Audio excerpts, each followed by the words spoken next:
Good afternoon. I'm Tonya Arnesen, Senior Pastor of Jackson First United Methodist Church, and this is Food for Thought, a daily time of devotional, Monday through Saturday. Today is Tuesday, May the 12th.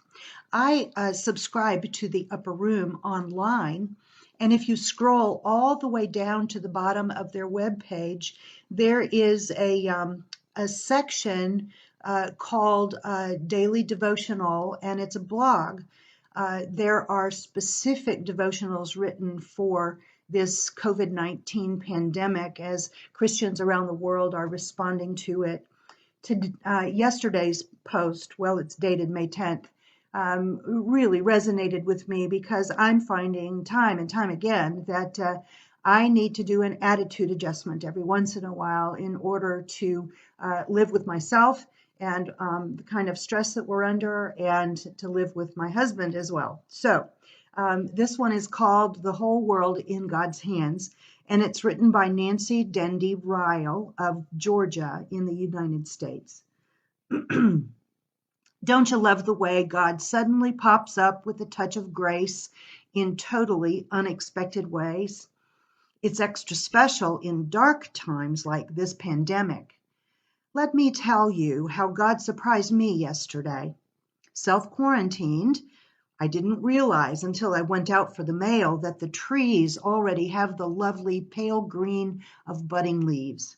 Tiny purple violets and lavender grape hyacinths peeked through the grass.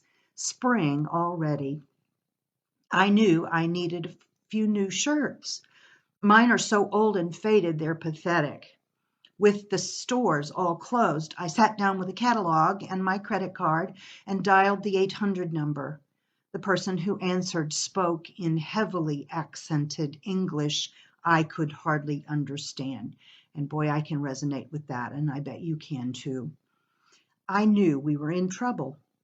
I have a strong Southern accent, and sometimes even other Americans don't quite understand me. Plus, my hearing isn't great anymore, and I don't know that phonic alphabet except Z for zebra, which would work if I were a Zelda, but not so much for Nancy. The ensuing dialogue sounded like a stand-up comedy act, like the old "Who's on first" routine. I'm sorry, what did you say? Would you repeat it? Can you please talk a little slower? By the time we painfully worked through source code, customer number, name and address, and credit card information, I was frustrated and exhausted. I knew my voice sounded as snippy and short-tempered.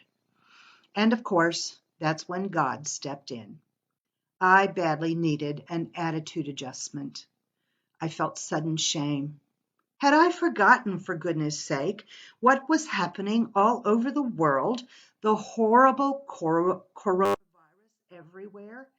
This was not a robot on the phone, but a fellow human being. No doubt one as frantically concerned for the safety of his friends and family as I was, and working at a job which must be so hard in a language that was not his first. Yet this man had remained patient and courteous the whole time. I felt a warm rush of empathy and friendliness. How are you? Are you washing your hands? I asked. He laughed, and we had a short, friendly conversation. I learned he was in India.